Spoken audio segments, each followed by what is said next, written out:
Salut, c'est Nicolas, le frère de chasse. Très heureux de te retrouver dans cette nouvelle vidéo à travers laquelle je vais te commenter mes propres scènes de chasse. Alors si tu es prêt, c'est parti!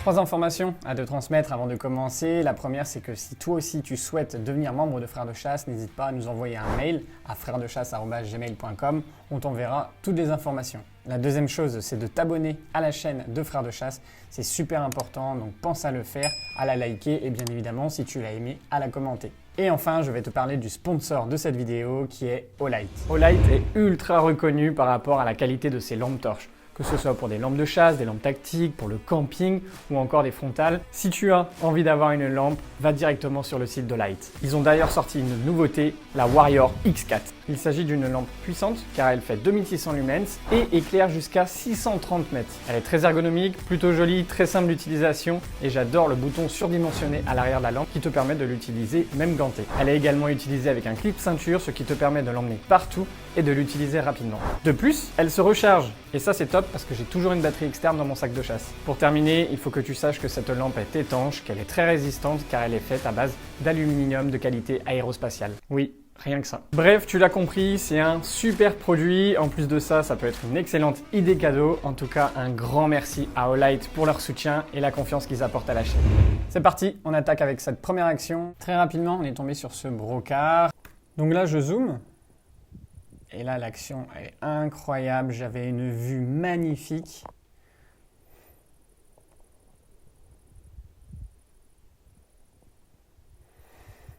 Donc j'ai essayé de filmer en même temps pour vous transmettre ces images.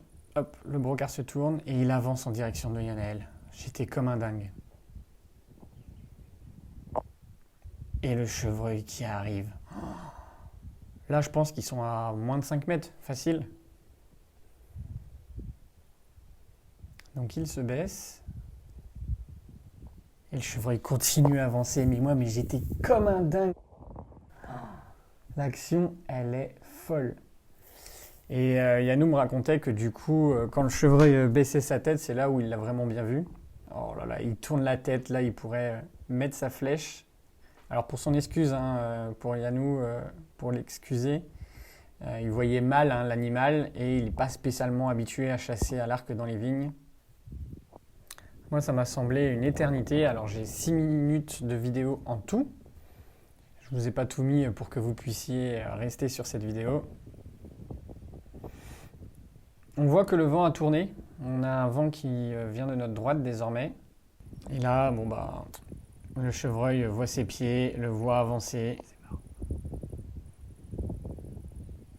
Et voilà, tac, il recule. Il se demande il se dit qu'il se passe quelque chose. Hop. Pourtant, il part pas loin, il était assez curieux. Yannou décide de continuer. Là, il le voyait à travers les vignes. Il a hésité à le tirer aussi à travers les différents pieds de vigne. Il faut avoir une bonne fenêtre. Pour pouvoir tirer comme ça à travers les vignes, il faut quand même avoir une bonne fenêtre. On ne peut pas se permettre de voir juste les 4 pattes et se dire je tire au-dessus.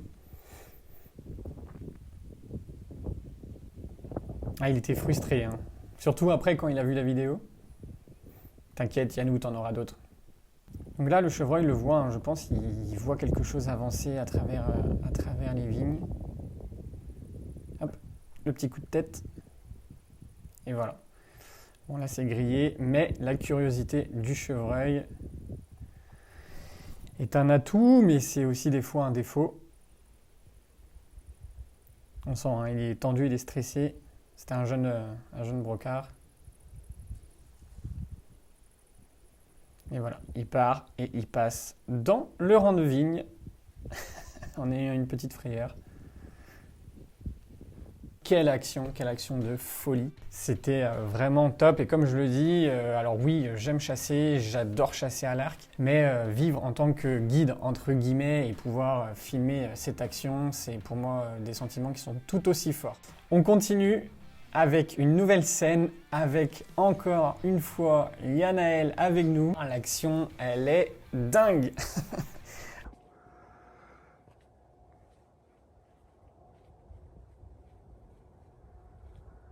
Ah ouais, putain, il est beau, il est énorme.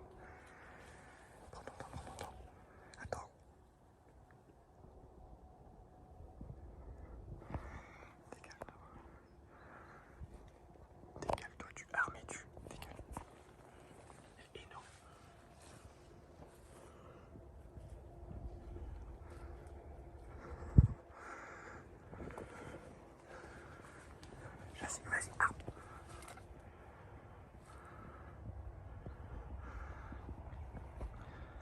si tu le sens. Touché.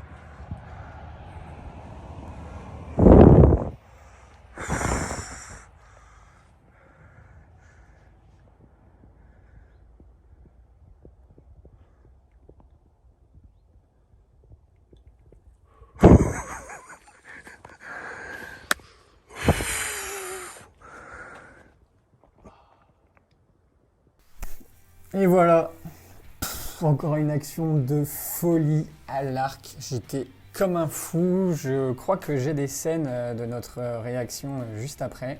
La vidéo de la flèche qui est en sang. Nickel. Et donc là, on voit vraiment le sang sur l'empennage. Il y avait du sang tout au long de la flèche. Hop, du sang partout et du sang vraiment partout sur l'empennage. Bon, sacrée scène. Ouais, c'était solide. Il vient de faire son premier broc. Ah, c'était incroyable. Là, on vient de récupérer la flèche. Elle est en sang. Impeccable. Mais une belle flèche, on a vu à la vidéo. Elle est peut-être un peu haute, Un peu, ouais. mais elle est bien dans l'épaule du chevreuil. On va prendre le temps et puis on va aller voir ça. Bon, j'étais convaincu sur le coup qu'on allait retrouver l'animal. Malheureusement, il a quitté les vignes, il est rentré en sous-bois.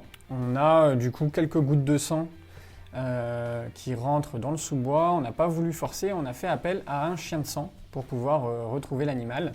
Et comme je le dis dans la vidéo, je pensais que la flèche était bonne, mais elle était quand même assez haute. Et effectivement, c'est une flèche qui est très haute, car c'est une flèche d'apophyse. Et on va faire un ralenti en direct cette fois-ci. On est deux, je discute un petit peu, on n'était pas trop discret, faut l'avouer, sur cette scène. Du coup, le chevreuil nous voit.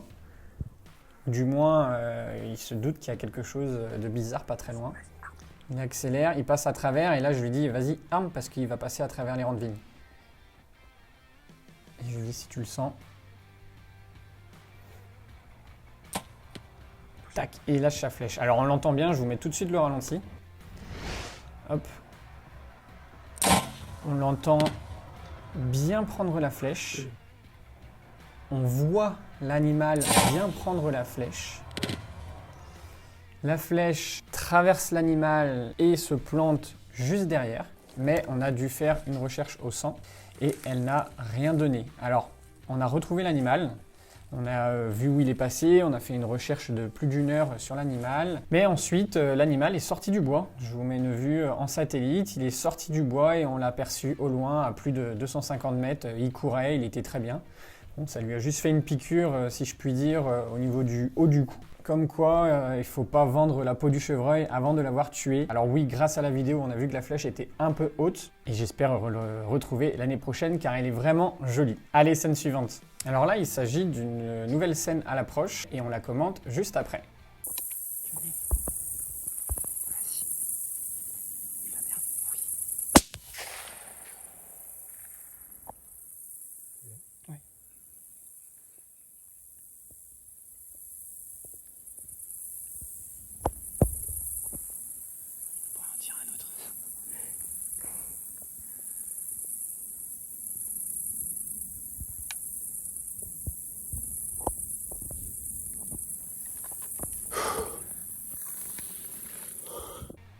Je prélève ce sanglier lors d'une belle soirée à l'approche.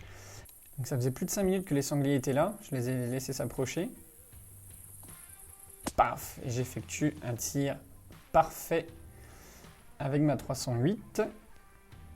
Ma petite Bergara.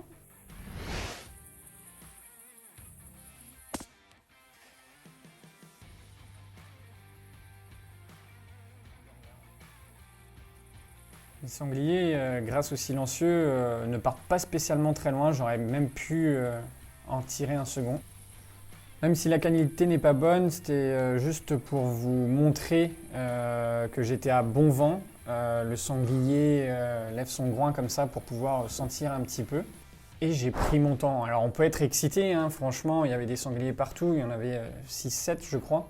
Ça courait dans le champ, donc il y a l'excitation. Mais voilà, j'ai pris mon temps, ce qui me permet aussi d'effectuer un tir net, propre et précis. Donc voilà, une super belle action de chasse partagée avec des non-chasseurs. Trop bien. Et la petite photo qui va bien. Allez, nouvelle vidéo de chasse. J'approchais à l'arc et il y avait deux brocards qui étaient dans un rang de vigne. Je me recule un petit peu pour pouvoir activer la caméra et pour pouvoir m'apprêter à approcher. Donc ça arrive, ça arrive, ça arrive. Hop. Et il me passe devant. J'arme tout de suite mon arc. Mais ils sont en mouvement facilement 35-40 mètres. Hop, ils reviennent. Tac. Bon, je vous coupe la vidéo, mais après, je les entends courir un petit peu. On les voit pas spécialement à l'image. Je vous mets un ralenti, mais c'était une superbe scène.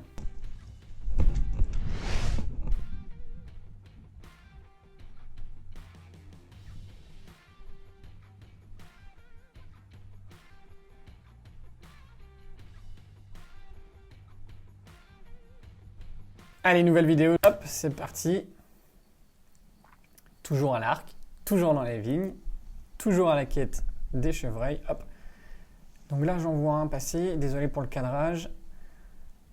Et je me baisse tout de suite, ça c'est mon réflexe. Hein. Dès que je vois un brocard au loin, je m'efface tout de suite. J'essaye de le voir dans les vignes et une fois que je le repère, hop, j'accélère pour pouvoir essayer de le contourner.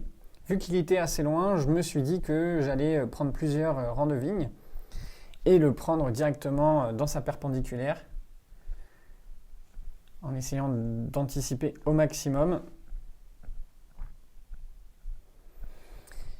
Et là, je n'ai jamais compris, mais il y a des chevreuils qui vont traverser très vite les rangs de vignes, d'autres qui vont les traverser tout doucement. Parce que regardez, hop, il est déjà là-bas.